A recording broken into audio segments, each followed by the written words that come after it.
वो वो क्या था? क्या बिजली जमीन पर गिरी? और क्या आज से पहले बिजली गिरते हुए नहीं देखी क्या?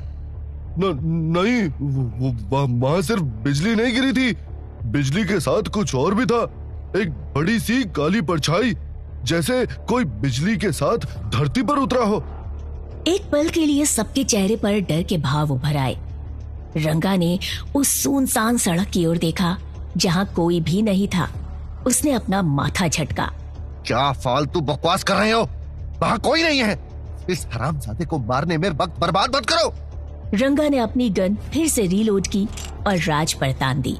राज ने तड़पते हुए रंगा को बेबसी से देखा, जैसे वो रंगा से मौत की भीख मांग रहा हो। लेकिन रंगा के चेहरे पर एक क्रूर मुस्कान आ गई। उसने ट्रिगर दबा दिया। तभी राज ने देखा कि गोली उसे लगने के बजाय हवा में तैर रही थी। राज एकदम चौंक गया। उसने देखा कि रंगा भी स्थिर हो गया था।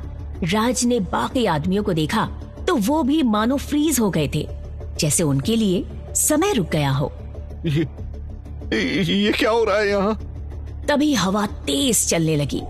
ऐसा लग रहा था जैसे तूफान आने वाला हो। हवा राज के चेहरे से टकरा रही थी। वातावरण भारी हो गया, मानो वहां कोई अदृश्य उपस्थिति हो। तभी राज ने देखा कि पास में जल रही गाड़ी की आग में हलचल होने लगी। एक एक करके आग की लपटें अजीब तरीके से बर्ताव करने लगी।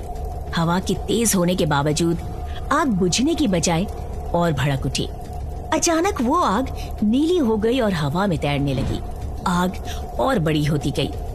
तभी उस आग में से एक पैर बाहर निकला। ये देख राज की आंखें डर से बड़ी हो गई। उसके हाथ पैर कांपने लगे।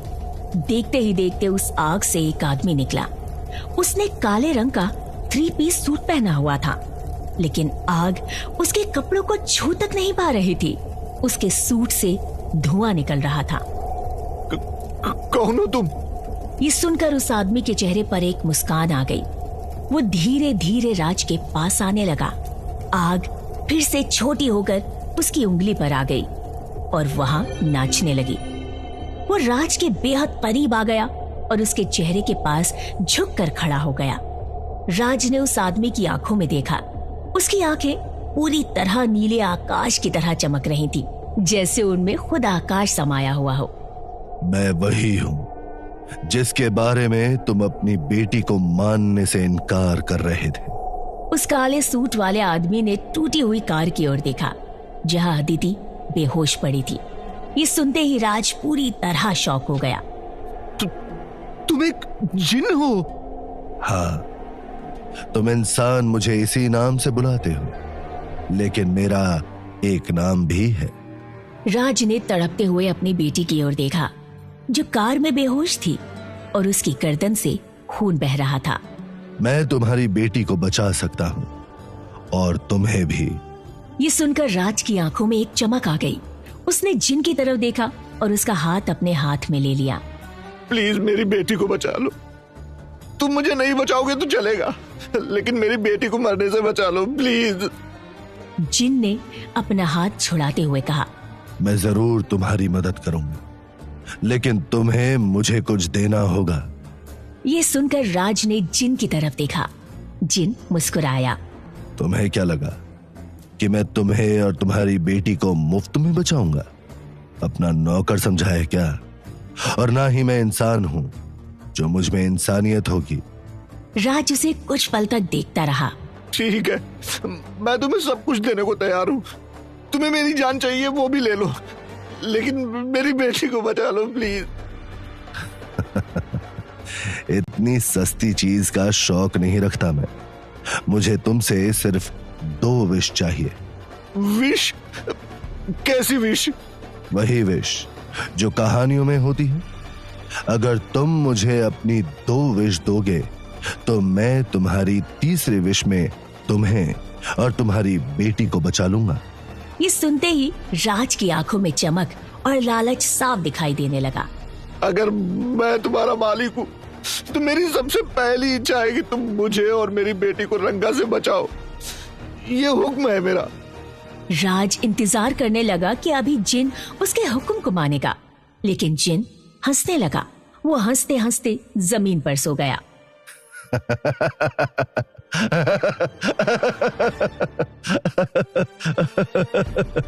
तुम इंसानों की लालच कभी कम नहीं होती। तुम मौत से बस एक कदम दूर हो, लेकिन तुम्हारी लालच 1% भी कम नहीं हुई। तुम मेरे मालिक नहीं हो। मेरा मालिक बनने के लिए तुम्हारे पास मेरा चिराग होना चाहिए। अगर तुम्हें मेरा सौदा मंजूर नहीं है तो मैं चलता हूं। ये कहकर जिन अपनी जगह से उठा और जाने लगा। रुको, मुझे तुम्हारी हर शर्त मंजूर है। मैं तुम्हें अपनी 2 विश दूंगा, लेकिन मेरी बेटी को बचा लो प्लीज। ये सुनते ही जिन के कदम रुक गए। उसके चेहरे पर मुस्कान थिरक गई। वो मुड़ा और एक चुटकी बजाई। चुटकी बजाते ही जिन की उंगलियों में जो आग खेल रही थी, उसमें से एक स्क्रॉल निकला। अब तुमने कुछ काम की बात की। तुम्हें स्क्रॉल पर अपने खून से साइन करना होगा। अगर अपनी बेटी को बचाना चाहते हो तो साइन कर दो। राज ने अपने खून से सने हाथ को उस स्क्रॉल पर रख दिया। उसने देखा कि कागज पर 2 विश लिखी हुई थी, लेकिन इससे पहले कि वो कुछ पढ़ पाता, जिन ने कागज हवा में गायब कर दिया। फिर उसने अपने गले से एक लॉकेट निकाला और उसे अपने हाथ में पकड़कर राज की तरफ बढ़ाया। अब इस पर अपना हाथ रखो और अपनी तीसरी विश मांगो। राज ने अपने खून से सने हाथ को उस लॉकेट पर रखा। मेरी बेटी और मुझे बचाओ, ये मेरी तीसरी विश है। मोक्ष धीरे से फुसफुसाया, जो हुक्म मेरे आका। ये कहते ही चारों तरफ तेज रोशनी फैल गई। रोशनी के चलते राज ने तुरंत अपनी आंखें बंद कर ली। कुछ पल बाद उसने अपनी आंखें खोली तो उसने खुद को अपने पैरों पर खड़ा पाया। राज को कोई भी दर्द महसूस नहीं हो रहा था। उसने अपने शरीर को हाथों से छूकर देखा। उसे ना कोई गोली लगी थी और ना ही खून बह रहा था। उसने तुरंत जिन की तरफ देखा। मैं ठीक हो गया। तभी उसे अपनी बेटी अदिति का ख्याल आया। वो तुरंत कार के पास भागा और अपनी बेटी को बाहर निकाला। उसने देखा कि अदिति को भी कहीं चोट नहीं लगी थी, लेकिन वो अभी भी बेहोश थी। राज उसे जगाने की कोशिश करने लगा। बेटा अदिति, उठो, देखो तुम्हारे पापा तुम्हारे पास हैं। ये बेहोश क्यों है? इसका बेहोश रहना अभी के लिए सही है। जब तुम यहाँ से दूर चले जाओगे तो इसे होश आ जाएगा, और तब इसे ये बताना कि ये सब एक सपना था। राज को जिन की बात में दम लगा। उसने सिर हिलाकर हामी भरे।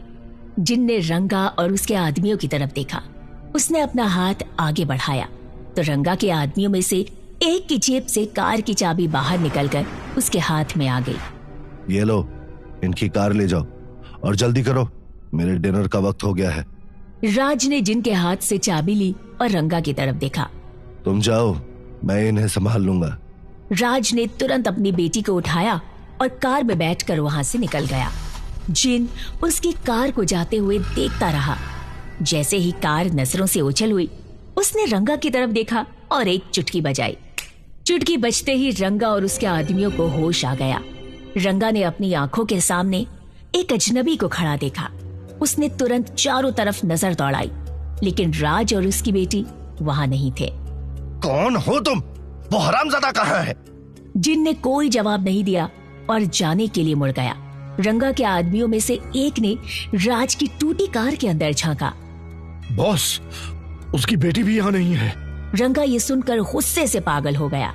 उसने जिन को जाते हुए देखा और गुस्से में चिल्लाया, ओए, उन दोनों को कहाँ छुपा दिया तूने?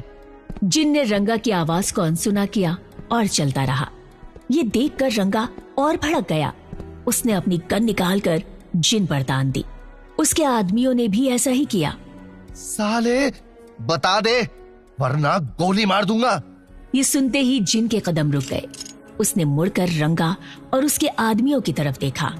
अगर मैं तुम्हारी जगह होता तो ये गलती नहीं करता। जिन की बात सुनते ही रंगा गुस्से से लाल हो गया। भून डालो साले को। रंगा ने जैसे ही यह आदेश दिया, सभी ने अपनी गन चला दी। गन से जैसे ही गोली चलने का धमाका हुआ, उसमें से एक चिंगारी निकली और वो चिंगारी देखते ही देखते आग में तब्दील हो गई। और रंगा को जलाने लगी। उसका पूरा शरीर आग की लपटों में आ गया। रंगा के आदमियों के साथ भी वही हुआ। उनके गन से चली गोलियां आग की लपटों में बदल गई और वो सब भी जलने लगे। रंगा और उसके आदमी जल रहे थे।